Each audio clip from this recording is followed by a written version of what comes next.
Donc juste laissez-nous nous présenter. Moi c'est Axel Simon, en fait je suis développeur au sein du pôle interaction de la Factory, donc de Sopra Steria. Et en fait je suis quelqu'un qui est déjà passionné par tout ce qui va être réalité virtuelle. Et je fais notamment des développements d'applications, que ce soit mobile ou que ce soit aussi en réalité virtuelle dans mon temps libre, et aussi au sein de Sopra Steria et de la Factory. Et je fais aussi pas mal de veille technologique sur tout ce qui est cross-réalité, donc de la XR. Et moi, pour ma part, je m'appelle Jérôme Jams. Je suis un collègue d'Axel, également à la Factory et au sein du pôle interaction. J'ai plus une expertise, moi, sur le domaine de la réalité augmentée et également sur de l'applicatif mobile. Et j'adore la technologie Android. Et juste rapidement, j'ai juste dit qu'on était tous les deux des ingénieurs de la Factory. Donc la Factory, c'est juste un groupe d'ingénieurs de Sopra Steria qui est spécialisé en tout ce qui va être développement d'applications mobiles. Et nous, on est principalement dans le pôle interaction, parce qu'il y a plusieurs pôles au sein de la Factory. Et le pôle interaction, c'est là où on va être justement des experts plus orientés sur tout ce qui va être moteur 3D, typiquement Unity 3D et Unreal Engine. Et aussi, on va développer des applications que ce soit en cross-réalité ou du coup avec de la 3D. Donc dans un premier temps, je vous propose qu'on va définir ensemble c'est quoi la XR, parce que je pense que c'est pas forcément clair pour tout le monde. Ensuite, on va voir comment bien la concevoir, puis comment la mettre en place en entreprise. Et enfin, du coup, c'est quoi son avenir? Effectivement, je vous dis que la XR n'est pas forcément claire pour tout le monde dans un premier temps, parce que ces derniers temps, c'est beaucoup utilisé à tout va. Et en fait, la XR, en vrai, quand on parle de XR de façon générale, c'est pour Extended Reality, donc la réalité étendue. Et en fait, du coup, c'est les trois autres termes qui sont l'AR, la VR et la MR. Et en fait, AR pour Augmented Reality, VR pour Virtual Reality et MR pour Mixed Reality. Donc une fois qu'on parle de ces trois termes-là, donc lorsqu'on va utiliser une de ces trois technos-là, souvent on va parler de XR. Mais donc du coup, en général, quand on va utiliser une techno en particulier, c'est soit la AR, soit la VR, soit la MR. Typiquement, juste pour quelques petits cas d'usage, la VR, du coup, qui est la réalité virtuelle, pardon, du coup, c'est quelque chose qui va vous plonger, qui va notamment plonger l'utilisateur dans un monde qui va être totalement fictif et qui va l'isoler du monde réel, en fait. Donc l'idée, c'est juste d'être totalement immergé pour être vraiment concentré dans l'endroit où on est. Typiquement, on va prendre quelques cas d'exemple. Là, par exemple, que ce soit en formation ou en simulation d'un point de vue entreprise, on peut avoir des cas, par exemple, de formation sur tout ce qui va être aspect, on va dire, entraînement, par exemple. Là, dans ce cas-là, par exemple, c'est un cas de médecine où on va voir les gens qui vont pouvoir se former sur des patients sans risquer la vie du patient, ce qui est intéressant. Et aussi, on va pouvoir voir surtout de la simulation. Par exemple, là où c'est intéressant, c'est que tout ce qui va être pilote d'avion, tout ce qui est aussi, par exemple, pilote de voiture, ils vont pouvoir se former sur des circuits, apprendre à gérer leur stress et finalement gérer avec les conditions réelles des risques grâce en fait, à cette capacité d'être totalement immergé. On a aussi par exemple, notamment par exemple, sur tout ce qui va être les troubles anxieux, sur des thérapies là-dessus. Et en fait, notamment, ça a été très utilisé par exemple pour combattre la peur du vide, où les gens sont plongés en réalité virtuelle afin de pouvoir leur faire perdre leur peur du vide justement. Et lorsque du coup on parle de AR, donc pour réalité augmentée, en fait, il faut savoir que du coup la réalité augmentée c'est juste quelque chose, enfin on va superposer l'information du coup à travers un écran, et en fait on parle uniquement de réalité augmentée lorsque vous utilisez un téléphone, enfin un smartphone ou une tablette. Lorsqu'on utilise un casque, ce n'est pas de la réalité augmentée. Tout simplement parce qu'en fait quand on utilise de la réalité augmentée, normalement c'est uniquement par exemple pour avoir de l'information qui est par-dessus. Typiquement là, dans ce cas-là, dans le cas de formation, enfin dans le cas de maintenance, là on va voir que quelqu'un va avoir besoin justement d'avoir l'information qui va venir à lui, et donc du coup il va pouvoir savoir ce qu'il va devoir faire. On peut également le voir dans le cas par exemple de l'architecture. Là dans ce cas-là, c'est par exemple pour superposer un plan 2D et afficher le plan 3D, et donc pour pouvoir avoir toutes les informations par rapport à ça. Et enfin on peut aussi le voir dans tout ce qui va être la vente, notamment par exemple que ce soit sur que ce soit au niveau des habits, ou est-ce que ce soit au niveau aussi par exemple de tout ce qui va être immobilier, ou même voilà, comme dans ce cas-là, par exemple des canapés. Et enfin, du coup, on a la réalité mixte. Donc celle-là, c'est celle qui est le plus à jour en fait, dans le sens où c'est celle qui est arrivée récemment. Et en fait, c'est du coup un mix entre la AR et la VR. Et en fait, c'est un terme qui a été mis en place par Microsoft en fait à la base, notamment avec les casques HoloLens en 2016. Et lorsqu'on va parler de réalité mixte, du coup, là dans ce cas-là, on va voir que c'est un peu de la réalité augmentée, mais du coup avec un casque.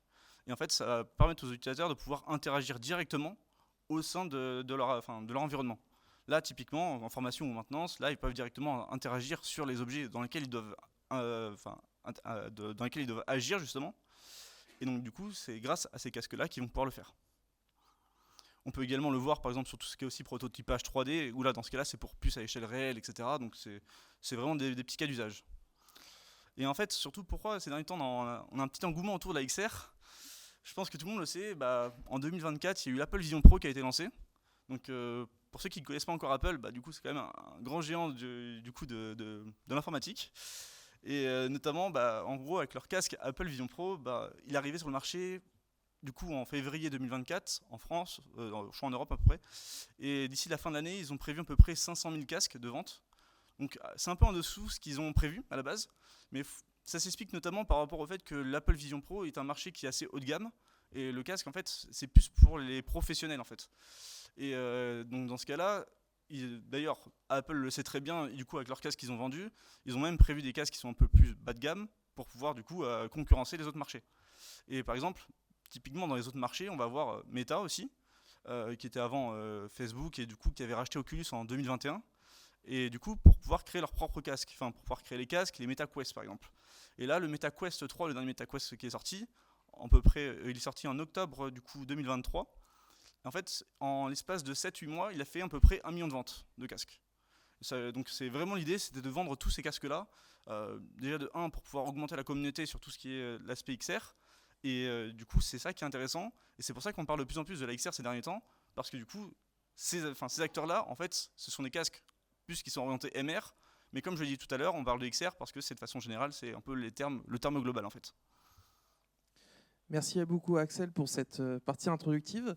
Maintenant, ce que je vous propose, qu'on a tous à peu près la même base sur savoir qu'est-ce qui se cache derrière le terme XR.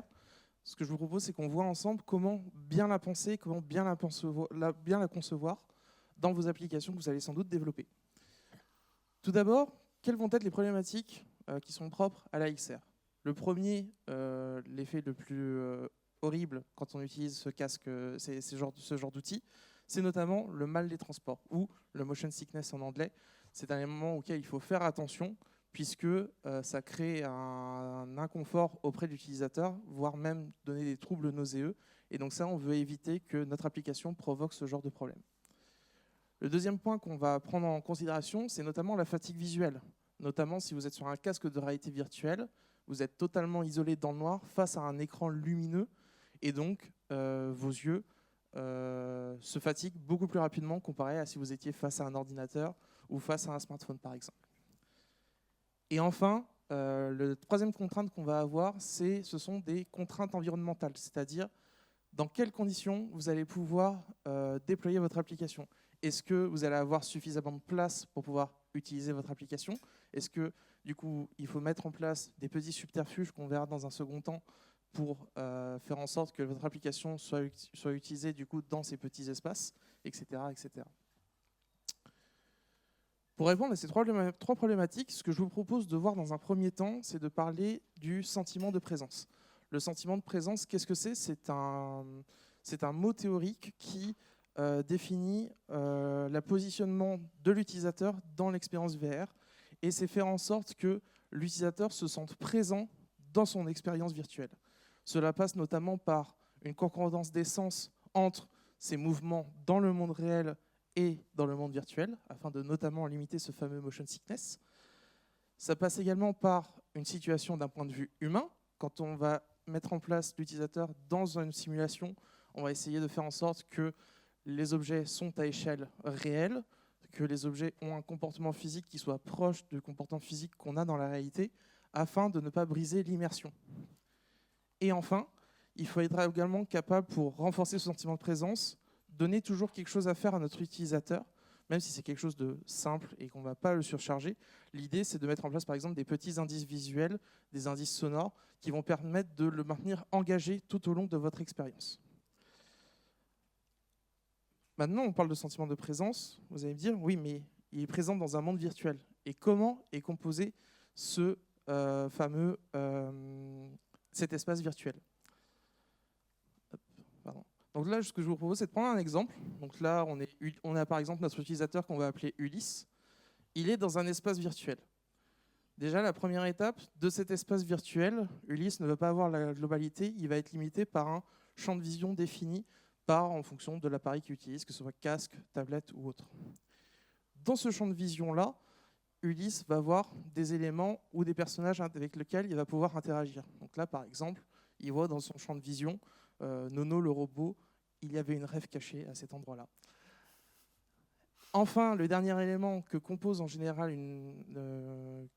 qui est intégré dans l'espace de l'utilisateur, c'est ce qu'on appelle les interfaces utilisateurs 2D, donc les menus qui vont être en général situés au plus proche de la personne.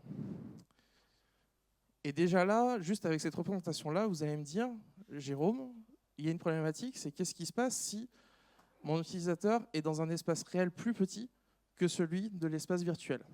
Alors là, il y a deux écoles. La première école que je vous déconseille fortement, ça va être de mettre en place un déplacement avec un joystick, par exemple. Le problème, c'est que ça, vous êtes sûr que vous allez créer du motion sickness et ça va être le Turbo Vomit-X 2000. Donc, ce que je vous conseillerais plutôt, c'est de mettre en place un système de téléportation, c'est-à-dire avec la manette, pointer l'endroit vers l'utilisateur. L'utilisateur va pointer l'endroit vers lequel il veut se téléporter et il va se téléporter pour que ce soit vraiment une transition de manière totalement douce. Maintenant, un deuxième cas limite. Ulysse arrive dans cet univers virtuel-là. Nono est derrière lui. Comment il sait que Nono est présent dans son espace? Là, on va pouvoir mettre en place des stimuli discrets. Ça peut être soit un stimuli auditif, puisqu'en général, les casques, notamment de XR, ont la capacité d'avoir un audio spatialisé. Et donc, naturellement, Ulysse va entendre un son derrière lui. Donc, de manière fluide, il va se tourner vers l'origine sonore qui est émis. Ou bien, on peut faire aussi des choses un peu plus visuelles, comme par exemple mettre en place une flèche un peu discrète qui apparaît au début pour indiquer vers où l'utilisateur doit se tourner, et ensuite disparaître une fois que l'utilisateur voit l'objet avec lequel il doit interagir. Je parle notamment beaucoup d'interaction. Transition vers la deuxième partie. Quels sont justement les moyens d'interaction pour l'utilisateur avec cet environnement virtuel? Le premier moyen qui est fourni avec l'ensemble des casques en général, ce sont les manettes. Les manettes ont l'avantage d'être très réactives, assez précises, et également elles possèdent des retours haptiques qui permettent à l'utilisateur de confirmer le succès d'une opération, par exemple quand je ramasse un objet, sans pour autant avoir un bip sonore ou un signal lumineux. Cependant, il y a une limite avec les manettes, c'est qu'il y a une nécessité d'apprentissage d'utilisation. En effet, si jamais, par exemple, vous développez une application pour un musée, vous allez avoir face à vous un public qui ne connaît pas forcément l'utilisation des manettes. Donc si vous voulez partir sur cette technologie-là, il faudra également prendre en compte le fait que l'utilisateur doit d'abord apprendre à utiliser la manette avant d'utiliser la manette dans le contexte de votre application.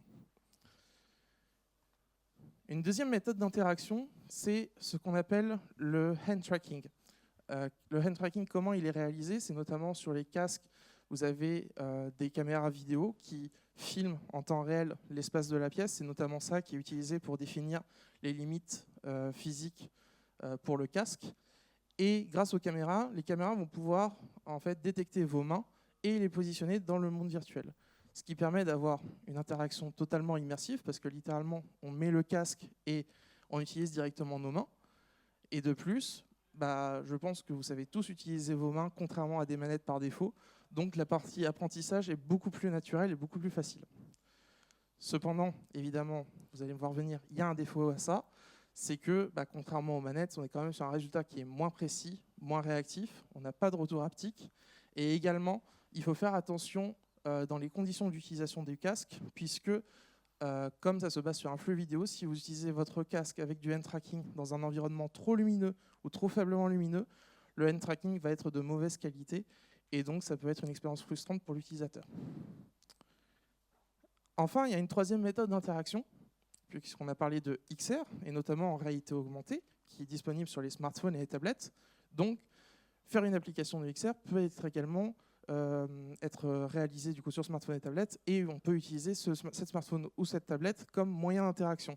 L'avantage de cette solution, c'est que vous avez potentiellement une base d'utilisateurs plus importante, puisqu'aujourd'hui l'avantage c'est que le téléphone ou les téléphones ou les tablettes sont quand même aujourd'hui plutôt bien rentrés dans les mœurs d'aujourd'hui.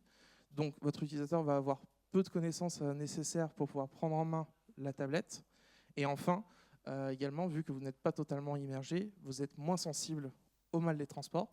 Cependant, c'est aussi un défaut, c'est que vous êtes quand même beaucoup moins immergé comparé à une solution avec un casque. Maintenant, je voudrais vous partager quelques tips autour de l'expérience utilisateur, comment l'améliorer. Le premier principe que je mets en place en général dans mes applications, c'est un principe qui vient notamment, on l'entend déjà dans le domaine du jeu vidéo, c'est le principe du show don't tell. C'est-à-dire montrer plutôt que d'expliquer de façon explicite un phénomène.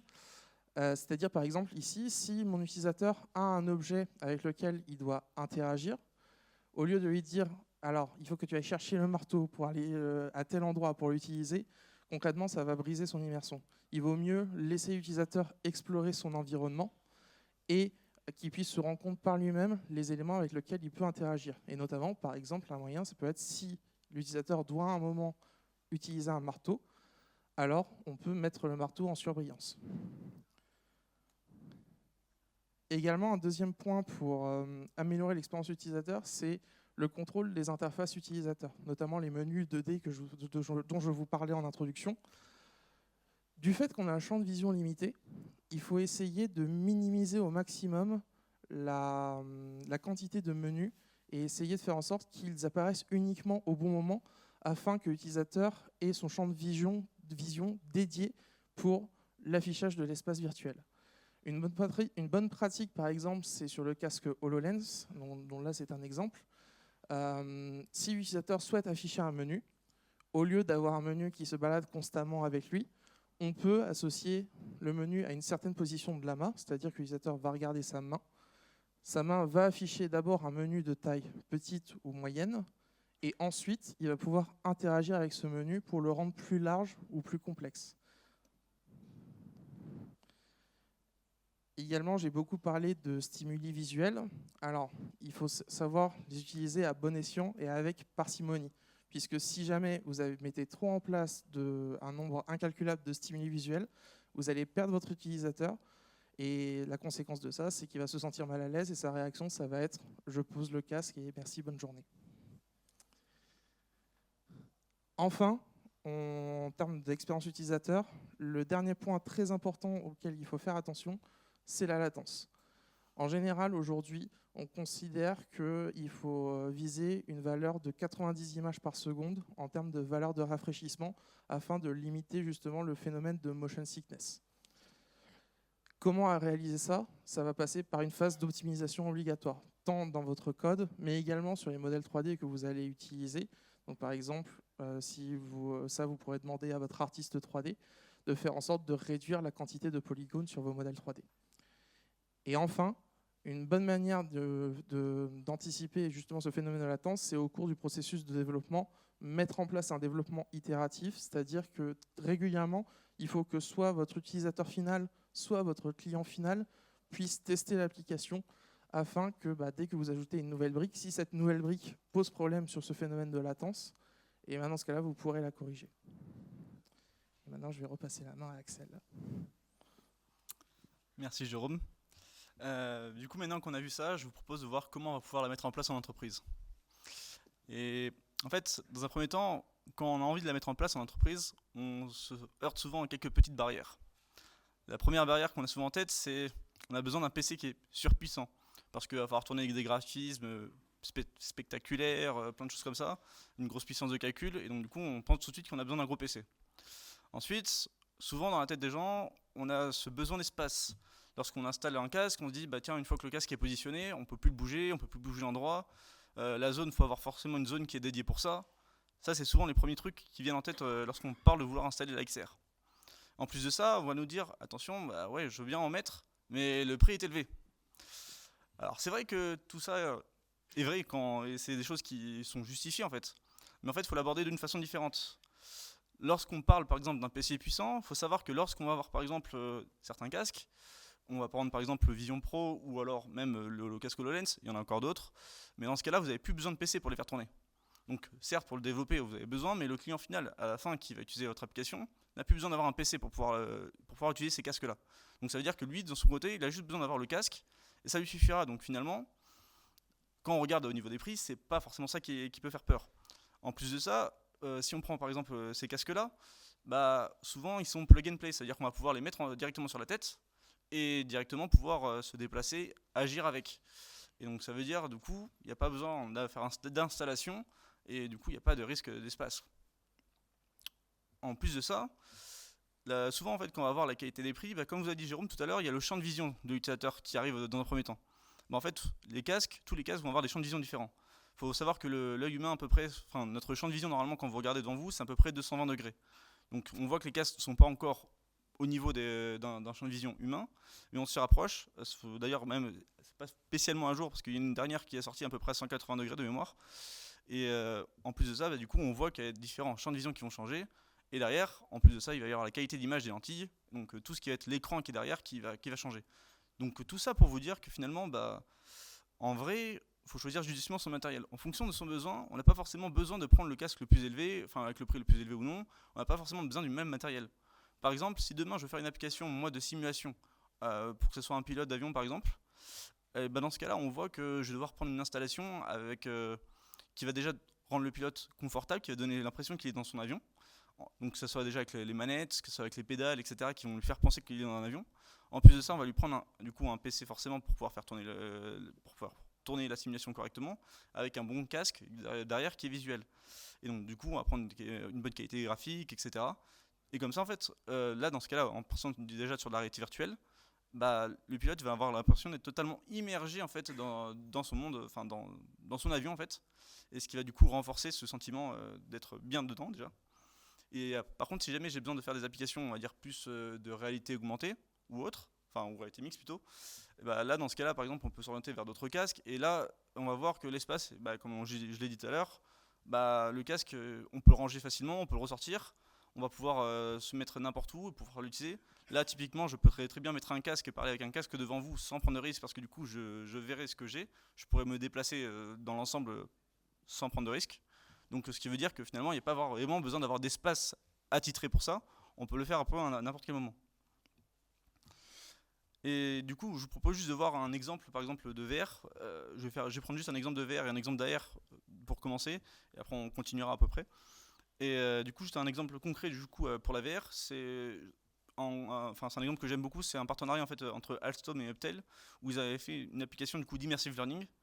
Donc là, on va voir que c'est juste une application qui est faite de façon à entraîner finalement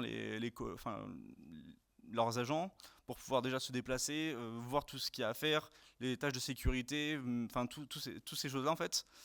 Et en fait, l'idée derrière tout ça, c'est de pouvoir leur apprendre, mine de rien, à comprendre comment ça fonctionne. Et on ne dirait pas comme ça, mais en fait, les résultats sont assez impressionnants. En 4 ans, il faut savoir que la réduction des accidents, du coup, ils ont optimisé à peu près 1 mois par an pour leur team leader. Donc ça veut dire déjà une masse salariale moins importante pour l'entreprise, parce que du coup, ils peuvent faire autre chose, ils peuvent être assignés à d'autres tâches que du coup faire de la formation. En plus de ça, du coup, il y a une réduction des erreurs, des accidents, et l'amélioration des compétences de leurs collaborateurs. Et le plus important là-dedans, en plus, c'est grâce au passage de la réalité virtuelle pour leur formation. À la base, c'était du e-learning qui faisait, ou même de la formation sur place. En fait, ça a réduit de 90% le coût de la formation. C'est quand même assez impressionnant. Et un autre exemple en fait, d'application qui marche très bien en AR, c'est avec l'application IKEA par exemple. Il faut savoir que IKEA en fait, est parti du principe qu'ils en avaient marre en fait, d'avoir beaucoup de retours par rapport au fait que des meubles ne rentraient pas forcément dans les endroits, dans les pièces. Finalement, la couleur n'était pas bonne ou ce genre de choses. Du coup, en fait, avec l'application IKEA, normalement c'est l'application classique de IKEA, en fait, vous allez pouvoir scanner du coup votre sol et du coup rajouter derrière vos propres, on va dire, vos propres meubles dans votre espace. Donc par exemple là dans ce cas-là, on voit qu'on peut mettre un fauteuil, on va voir qu'on va pouvoir le placer en fait dans la zone, il va correspondre au sol, on va voir si oui ou non il correspond à notre échelle. Et en fait, c'est quelque chose qui les intéresse énormément, IKEA de façon générale. Et grâce à ça, en fait, pour les utilisateurs, ça nous permet de voir les meubles à échelle, par exemple. Ça nous permet de renforcer notre confiance avant d'acheter, tout simplement. Moi, quand je vois ça, je me dis c'est bon, ça correspond bien à ma pièce, donc du coup, je suis OK pour l'acheter. Et donc du coup, ça leur a aussi diminué tous les retours clients, en fait. Donc eux, ça leur convient, en fait. Et même du coup, derrière, par exemple, il y a énormément d'études qui montrent que, en fait, les utilisateurs feraient plus d'achats. Il y a une étude qui montre que 71% des utilisateurs feraient plus d'achats s'ils avaient du coup une application de réalité augmentée pour pouvoir tester avant leur produit. Et même en fait, le taux de conversion, donc c'est-à-dire lorsque le produit est dans le panier, augmenterait de 40%. Le fait de l'avoir mis dans le panier, il y a 40% de chance, lorsqu'on l'a testé en réalité augmentée, que ce produit-là arrive. Enfin, qu'on le choisisse quoi. Donc c'est tout ça pour vous dire que ce sont des applications qui, et en plus, pour faire simple, cette application-là que vous avez eue de Ikea, bah, ça ne demande rien en plus. Parce que quasiment tout le monde dans la salle ici, je pense, a un téléphone, va pouvoir accéder à Ikea, enfin Ikea Place pour leur application, va pouvoir utiliser cette application-là en réalité augmentée. Ça veut dire qu'en fait directement tout le monde, toute la banque d'utilisateurs qu'ils ont, peut déjà l'utiliser. Et pour les développeurs, bah, là je vais y rentrer, mais pour nous c'est pas si compliqué que ça de faire ça en fait. Parce que nous, il existe principalement, on va dire, plusieurs moteurs 3D pour pouvoir faire ce genre d'application. Et là, je vais en présenter juste deux. Par exemple, Unity 3D dans un premier temps. Donc, Unity 3D, juste, c'est un moteur qui est accessible pour l'ensemble, enfin, qui est accessible vraiment pour les développeurs et les entreprises. C'est aussi on va dire, un casque, enfin, un outil pardon, qui est compatible avec la majeure partie des outils XR, que ce soit des casques et des mobiles. Et ensuite de ça, bah, du coup, Unity, ça a une grande communauté sur Internet. Donc ça veut dire que lorsque vous avez des questions, vous pouvez très vite poser la question, vous pouvez avoir des réponses de la communauté. Et en plus de ça, ça a un asset store qui est assez bien rempli.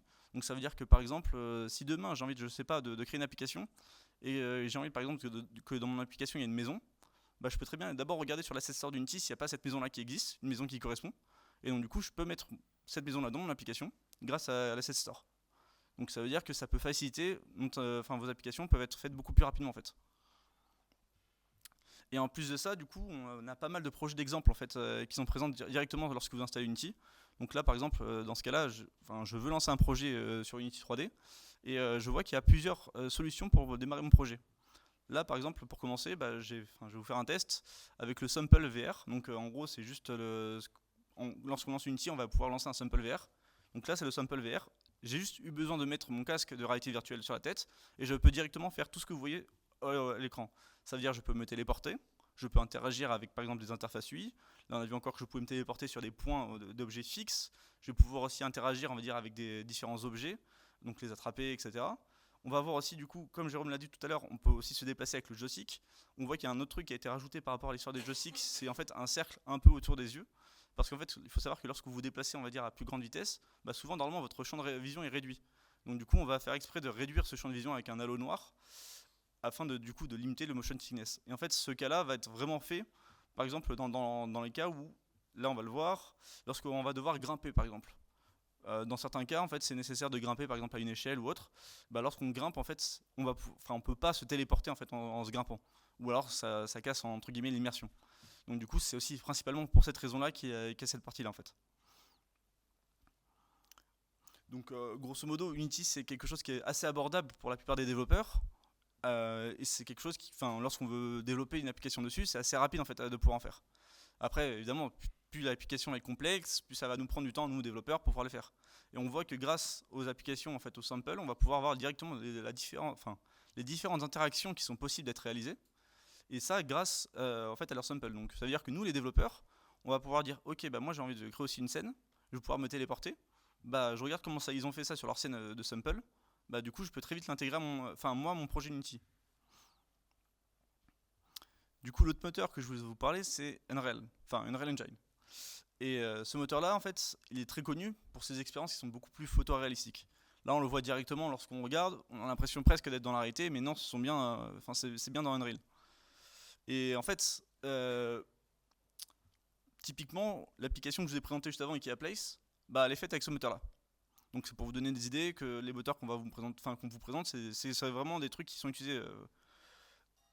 Et en plus de ça, s'il y en a qui ne savent pas coder, je pense pas dans la salle, mais en, mais en fait du coup il y a possibilité aussi d'écrire, de pouvoir faire des blueprints. Donc les blueprints, c'est ce qui nous permet de pouvoir, on va dire, faire du code sans écrire de ligne de code. C'est juste avec des blocs de logique en fait. Et en plus de ça, il y a la possibilité de pouvoir créer ses propres blocs de logique pour aller plus loin, etc. Mais du coup, s'il y a autant d'avantages sur Unreal, il y a forcément quelques inconvénients. Déjà de base, il y a de moins de projets d'exemple. Lorsqu'on le voit là par exemple, on voit qu'il y en a beaucoup moins qui sont disponibles. En plus de ça, sur leur marketplace, ils ont beaucoup moins d'objets 3D. À peu près 3 fois moins. Donc ça veut dire que lorsque vous voulez démarrer un projet, par exemple en se basant sur une base de données qui existe déjà, c'est un peu plus compliqué de partir avec Unreal. Mais En plus, c'est pas compatible avec tous les supports parce que pour pouvoir faire tourner ça avec avoir une bonne qualité graphique en fait, vous avez souvent besoin d'avoir une RTX 2070, je crois en minimum, surtout sur le dernier moteur. Donc autant dire que la barrière elle est un peu plus haute. Et c'est pareil, du coup tous les supports ne sont pas utilisés. On va pas pouvoir utiliser n'importe quel casque sur ce genre de produit ou n'importe quel mobile, etc. Donc c'est plus compliqué. Là, typiquement, pareil, je vais essayer de lancer un sample VR, donc un projet d'exemple en réalité virtuelle pour voir ce que ça donne. Pareil, j'ai branché mon casque VR dans un premier temps. Je vais pouvoir directement être plongé dans la scène. On voit que, mine de rien, c'est un peu plus réaliste pour commencer, que ce soit par rapport au fait qu'on voit des nuages, les nuages, la qualité des nuages et même l'environnement, la couleur, les lumières, etc. Il y a beaucoup moins à travailler finalement que sur Unity. On va voir qu'on va pouvoir se téléporter, interagir avec des objets, etc. etc. Sauf que du coup, il y a un peu moins d'interactions déjà qui sont disponibles par rapport à Unity. Ça, c'est peut-être aussi le défaut, c'est que là, il n'y en a pas tant que ça en fait des interactions. On voit qu'on peut se déplacer, il y a des zones où on ne peut pas se téléporter, mais pas plus. On ne va pas avoir d'interaction sur la UI, par exemple.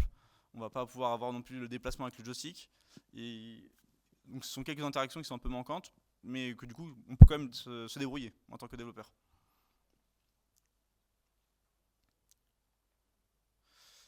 Donc en fait, de façon générale, tout ça pour vous dire qu'il n'y a pas vraiment de meilleur choix entre les deux moteurs.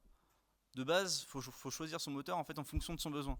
En fonction de ce que vous voulez faire, des fois il y a des moteurs qui sont plus pertinents que d'autres. Donc si je veux vraiment un projet réaliste, il vaut mieux peut-être que je parte sur Unreal parce que ce sera quelque chose qui sera beaucoup plus réaliste, comme je l'ai montré avec les différentes photos. Et à l'inverse, si on veut quelque chose qui touche beaucoup plus de personnes, qui est aussi plus cross-platform, parce que l'avantage d'Unity c'est que c'est très ouvert en fait. On peut toucher beaucoup de choses d'un coup. Du coup, il vaut peut-être mieux partir sur l'Unity. Donc les deux se vaut en fonction de vos choix. Et typiquement, nous, à la Factory, on a pu développer pas mal de projets sur tout ce qui est XR. Là, je vais vous en présenter deux. Un projet, par exemple, qu'on a pu faire sur Unity 3D avec un projet d'AR. Donc là, c'était juste dans le cadre d'une exploration. L'idée, c'était de pouvoir faire en fait un peu de déminage. Donc l'idée est assez simple. En fait, on va pouvoir voir nos bombes, enfin une bombe entre guillemets, enfin plusieurs types de bombes. On va pouvoir du coup choisir les différents modèles, avoir des informations dessus, aussi ajouter par exemple de l'érosion, etc. Et après on va pouvoir passer en réalité augmentée pour pouvoir les planter entre guillemets dans le sol, pour pouvoir voir à quoi ça devrait correspondre si jamais on devrait faire face en fait réellement à ce type de bombe dans la vraie vie. Donc là typiquement on voit qu'il y a une bombe qui est plantée dans le sol à échelle réelle normalement. Et du coup on voit aussi avec la texture, enfin plus ou moins les textures qu'on peut avoir quoi. Donc ça c'est vraiment l'idée, c'est de former un peu les gens à ce qu'on peut voir, que ce soit avec des bombes ou d'autres choses, hein. On a d'autres projets, on n'a pas forcément le temps de tous les montrer, mais si vous voulez en parler après, il n'y a pas de souci. Une autre application qu'on a pu faire, c'est une application en réalité virtuelle. Là on peut voir aussi que dans un premier temps, comme Jérôme l'a dit tout à l'heure, il y a une pancarte qui va expliquer comment utiliser les manettes, pour que les personnes puissent déjà comprendre en fait en réalité virtuelle comment utiliser les manettes. Surtout que l'avantage, c'est que là on voyait qu'il y avait déjà les manettes en fait qu'on a à disposition. Donc ça veut dire qu'on va pouvoir voir nos manettes, donc savoir vraiment sur quelle touche on appuie, etc. Qu'est-ce que ça va faire. Là l'idée en fait c'était dans le cadre de la VR Jam. On avait présenté un produit où l'objectif c'était de présenter différents stands. On a calé en fait ça avec de l'intelligence artificielle. C'était il y a un an, donc on était un petit peu en avance, mais maintenant c'est un petit peu en retard, c'est le produit en lui-même. Mais en soi, du coup, en fait, là, l'idée c'était de pouvoir parler en fait directement avec une intelligence artificielle qui est soit câblée sur des PDF ou soit câblée juste par exemple ChatGPT. Là, typiquement, par exemple, je vais aller parler de la mêlée, donc avec Ada, qui est le personnage qui est là. Et du coup, là, je lui pose une question de façon vocale. Elle va réfléchir, elle va me répondre de façon vocale, et on va voir ses lèvres bouger, ses lèvres bouger vraiment en fonction de ses mots. Donc l'idée, c'est de l'être plongé comme si vraiment on parlait vraiment avec un avatar en face de nous. Et là, en fait, en plus de ça, elle se basait sur une IA qui était basée en PDF. Donc ça veut dire que ces réponses qu'elle me donnait, c'était par rapport à des PDF qui étaient en entrée. Donc là, elle cherchait dans sa banque de données de PDF et elle pouvait me répondre par rapport à ça. Donc le fait d'être en réalité virtuelle, ça permet déjà aussi d'être beaucoup plus immergé dedans. Et en plus de ça, là, dans ce cas-là, on peut le voir, on peut imaginer ce produit-là, par exemple, dans d'autres secteurs, dans l'information ou même dans le bancaire, où on peut s'entraîner directement en fait avec des clients ou avec n'importe qui directement. Donc après, comme je vous l'ai dit, on a fait d'autres projets, donc si vous voulez en parler après ou même se poser des questions, il n'y a pas de souci. Merci beaucoup Axel. Donc là, on vient de voir des cas actuels. Maintenant, ce que je vous propose avant de conclure, c'est de nous projeter un petit peu dans une petite boule de cristal et essayer de discuter de quel est l'avenir autour de la XR. Alors tout d'abord, le premier constat, c'est qu'en l'espace d'un an, il y a eu plusieurs nouveaux casques qui sont apparus à la fois sur le marché, donc notamment par exemple le Vision Pro, le Quest 3S ou encore le Pico 4 Ultra. Il y a aussi des nouveaux prototypes qui ont été annoncés, comme par exemple le projet Orion que vous voyez en haut à droite, qui a été annoncé lors de la dernière MetaConnect. Et là, vous allez me dire, Jérôme, ok, il y a des nouveaux casques qui sortent, mais sur quel casque il faut que je démarre mon développement? Et si je vous disais qu'en fait, il n'y avait pas besoin de faire ce choix, notamment il y a une norme API qui s'appelle la norme OpenXR, auquel on souscrit notamment des acteurs comme Meta, Microsoft ou Valve, HTC, etc., qui a pour but justement d'unifier dans les moteurs 3D comme par exemple Unity ou Unreal, unifier le comportement des casques dans votre application. C'est-à-dire si vous voulez développer une application avec un Quest 3S, vous pourrez le développer avec le Quest 3S et quand même l'utiliser du coup sur un casque par exemple HTC sans aucun problème. Un deuxième levier pour privilégier une sorte de cross-platform, c'est ce qu'on appelle le WebXR. Le WebXR, c'est une solution d'API web qui vous permet d'héberger une solution de cross-réalité à laquelle vous allez pouvoir y accéder via une page web et que vous allez pouvoir consommer tant depuis un casque, un mobile ou même un ordinateur personnel. Enfin, on a parlé pas mal de Vision Pro. Pour développer sur Vision Pro, il y a un outil qui est assez cool qui s'appelle le Reality Kit, qui est un framework propre à Apple pour justement les applications de cross-réalité. Et lors de la dernière WWDC, ils ont annoncé la possibilité via Reality Kit de faire des passerelles entre Vision OS et iOS et macOS. Qu'est-ce que ça veut dire pour vous? Ça veut dire que si ça vous freine de vous dire « Ah oui, pour l'instant, j'ai une idée d'application sur Vision OS, mais il n'y a pas encore actuellement suffisamment de Vision OS sur le marché pour que ça devienne un marché intéressant », vous pouvez déjà en fait travailler sur cette application-là et la rendre disponible sur iOS et macOS, et donc la rendre disponible à une plus grande base d'utilisateurs. Maintenant, pour aller encore un cran dans le futur, qu'est-ce qui nous attend pour la suite de l'évolution des casques, notamment avec la miniaturisation? Il y a deux technologies qui vont avoir un impact, à mon avis. Ce sont la 5G et le Wi-Fi 6, qui vont permettre d'avoir des débits ascendants et descendants assez performants pour pouvoir imaginer notamment du cloud XR. C'est-à-dire, aujourd'hui, on déploie une application sur un casque autonome. Demain, toute la phase de calcul et d'affichage sera fait sur un PC à distance dans le cloud. Et donc, l'appareil que vous allez porter sur vous va être assez léger dans un form factor de type lunette, par exemple. Enfin, en termes d'axe d'évolution possible, il y a autour de l'intelligence artificielle, évidemment, notamment avec du coup l'amélioration, par exemple, de la prédiction des mouvements, c'est-à-dire essayer de rendre plus fluide les mouvements, d'anticiper un peu les mouvements de l'utilisateur pour avoir une interaction qui soit plus fluide, plus réactive. Également des simulations plus réalistes, comme on a pu voir sur la VR Jam, avec des personnages non joueurs qui sont assez plus intelligents que les PNJ actuels, par exemple.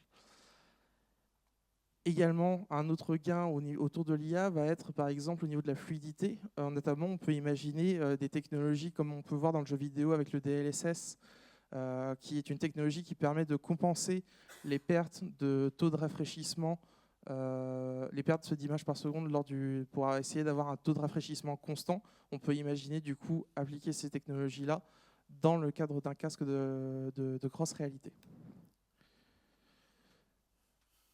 Maintenant, on va conclure cette présentation et vous expliquer vraiment, là, le but, c'est, avec cette slide de conclusion, on voudrait vraiment que vous ressortiez avec 3 idées en dehors de la salle pour vous motiver justement à plonger dans cet univers XR.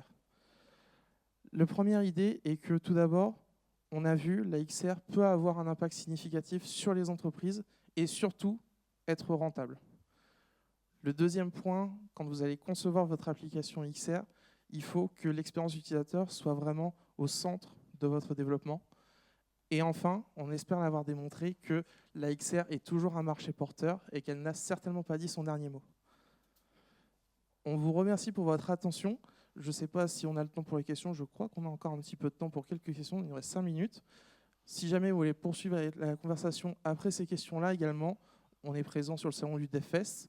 Et également, vous pouvez scanner du coup nos QR codes avec nos profils LinkedIn pour qu'on rentre en contact. Et également laisser une petite review open feedback sur la qualité de la conférence si elle vous a plu. Ou si elle vous a pas plu également. On prend tous les retours. Merci beaucoup.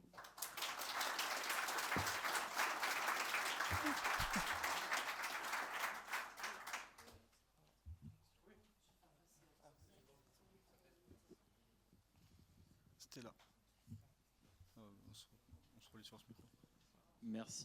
Merci pour la présentation. Une question, le marché avait l'air segmenté entre réalité virtuelle et réalité augmentée. Une partie qui a l'air plus axée sur le monde professionnel, la réalité virtuelle, alors que les exemples que vous montriez pour le côté réalité augmentée, par exemple Ikea, c'était plus lié à des consommateurs finaux. Est-ce que cette segmentation existe vraiment? Est-ce que quels commentaires vous avez là-dessus? Est-ce que vous pensez que ça va évoluer aussi avec le temps? Pour moi, c'est pas vraiment segmenté cette partie-là. Parce que là, on a pu voir, par exemple, juste avant, au tout début, on voyait sur les tablettes, on peut voir, par exemple, ça dépend de quel domaine on parle, mais par exemple, sur tout ce qui va être maintenance, c'est encore très utilisé d'utiliser, par exemple, un téléphone pour pouvoir, ou même une tablette, pour pouvoir justement avoir les informations, les retours, et même juste apprendre en fait par rapport à ça. Donc en fait, ça dépend vraiment de la partie. En soi, pour moi, la réalité, soit la réalité augmentée ou virtuelle, bah, les deux en fait sont presque voués à disparaître pour laisser place à la réalité mixte. Et on le voit de plus en plus avec les casques qui sont là aujourd'hui, qui vont faire un mélange des deux. Et finalement, la réalité augmentée, si tu veux, c'est plus... comment dire? En fait, c'est plus pour toucher un plus grand public. Parce que du coup, quasiment tout le monde aujourd'hui a un téléphone ou une tablette. Et donc du coup, c'est sûr que quand on fait de la réalité augmentée, c'est pour toucher un public qui est beaucoup plus grand en fait. Et sans coût supplémentaire. Oui, au niveau des... Donc vous présentiez les deux moteurs, Unity et Unreal. Au niveau des coûts de licence, comment ça se passe en fait? Est-ce que c'est par développeur? Est-ce que c'est par utilisateur final? Est-ce qu'il y a un autre modèle de licence? Parce que je suppose que les outils ne sont pas open source, sinon vous l'auriez dit. Non. Oui, ouais. Bah, du coup, les deux moteurs ont leur propre coût. En fait, il y a des coûts, on va dire, par exemple, nous, à Sopra Steria, on a une licence flottante, par exemple, sur du Unity. Là, dans ce cas-là, c'est, on va dire, en fait, c'est juste, on a plusieurs personnes qui peuvent se connecter sur ce compte-là, par jour, on va dire. Et en plus de ça, on va dire qu'ils ont un modèle économique qui est un peu différent, parce qu'il y a les coûts de licence et après il y a les coûts sur les applications qui sont sorties aussi. Typiquement, on va dire que Unity, en plus ils ont revu leur politique récemment, donc avec des coûts, qui vont prendre de l'argent en fait sur les applications qui vont gagner des sous. Pareil, par exemple sur Unreal où ils vont prendre aussi de l'argent sur les applications qui vont gagner. Mais c'est normal parce que c'est pas en fait ils vont pas payer plein pot non plus sur les applications, sur les licences, pardon. Merci beaucoup Jérôme et Axel. On va pas les applaudir. J'ai oublié une question.